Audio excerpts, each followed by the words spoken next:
सभी वैष्णव को जय श्री कृष्ण। इसके पहले हम पर्यावरण स्वच्छ, शुद्ध और पवित्र होना चाहिए, इसके बारे में देख रहे थे। और उसके लिए हमारा जो मन है वो सबसे बड़ा महत्व का रोल अदा करता है।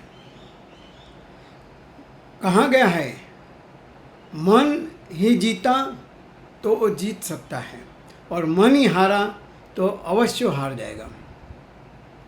हमने देखा है, मन जिसका कमज़ोर हार उसकी निश्चित है। मन जिसका कमज़ोर हार उसकी निश्चित है। सुख सुविधा में भी जीवन उसका दुखी है। सुख सुविधा में भी जीवन उसका दुखी है।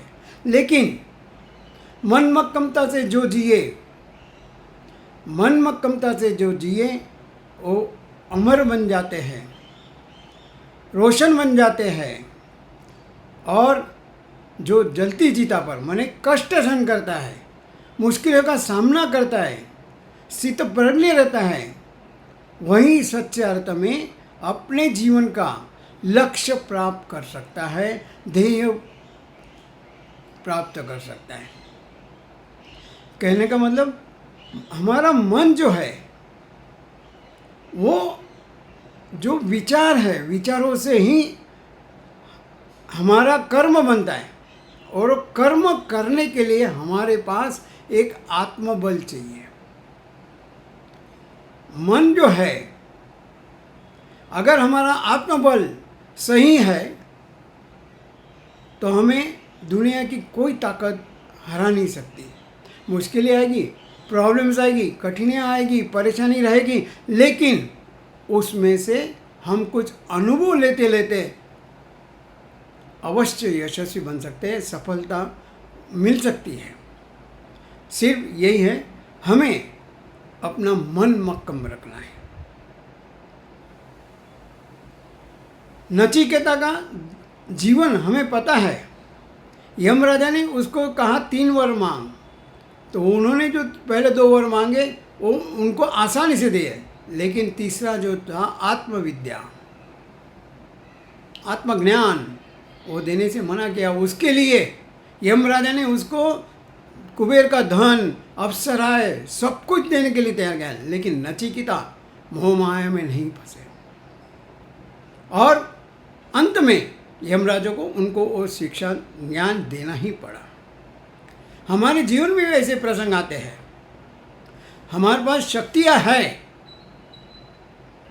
सभी शारीरिक, मानसिक, बौद्धिक, आध्यात्मिक सभी शक्तियाँ बहुत भरपूर भगवान ने दी है हमें अच्छा करने के लिए, और हम प्रवृत्त भी होते हैं।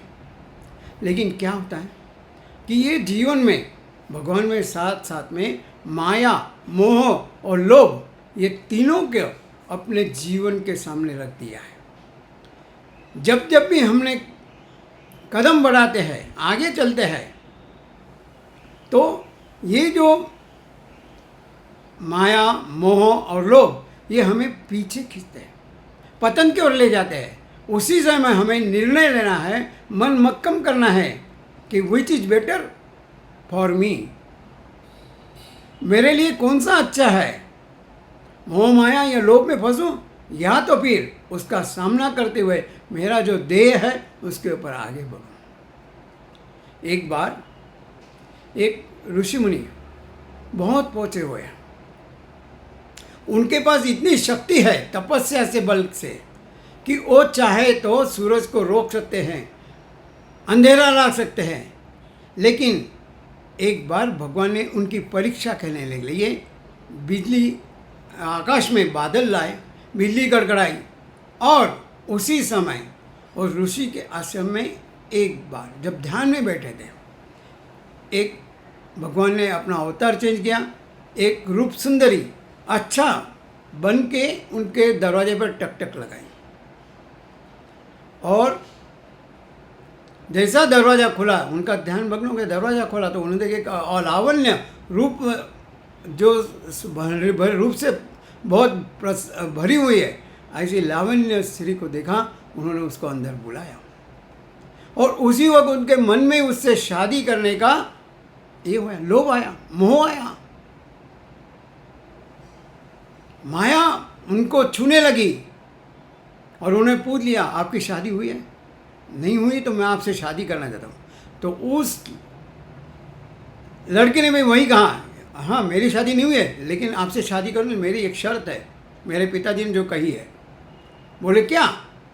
बोले आपको मेरे से शादी करने हैं कि फलाने फलाने माता जी के मंदिर में आपको कल सुबह मुंह काला करके और गधे की सवारी करके उस मंदिर तक पहुंचना है, तब जाके हमारी शादी होगी। अभी देखो, जो ऋषि पहुंचा हुआ है, पहले कहा कि वो बादल को इसको रोक सकता है, सूरज भगवान को, लेकिन काम को नहीं रोक सका। बोला एक ही दिन तो बनना है ना, और 1-2 घंटे के लिए मुंह काला किया, गधे की सवारी की और मंदिर पहुंचा। वहीं पे चतुर्भुज नारायण प्रसन्न हुए, प्रकट हुए। कहना मतलब सभी शक्तियाँ हैं, लेकिन भगवान जब हमारी परीक्षा करता है, हमारे सामने मोह माया और लोभ आता है। जीवन में ऐसा बहुत है, हमें कहीं करना है, अगर कुछ सत्संग में जाना है तो कोई बोलेगा टीवी पे सीरियल चाहिए, अच्छा मेरे पास पिक्चर की 2 अच्छी टिकट है, या मार्केट चलना है, या कहीं और जाना है, फ्री में है, तो हमको उस समय करना है, सोचना है मेरे को कहाँ जाना है, मेरे को क्या करना है। यही हमारा सफलता का रहस्य होता है। नो, ये जो मोह माया और ये जो लोभ है एक क्षणिक है, लेकिन हमारा अगर मन मक्कम है, उससे जो आनंद मिलता है, मैं सुख भी नहीं बोल रहा हूँ, आनंद मिलता है, वो हमें परमानंद और ब्रह्मानंद के पास ले जाता है। क्षणिक सुख के लिए हम अपना जो कमाया हुआ शक्ति है उसको पतन की ओर ले जाते हैं।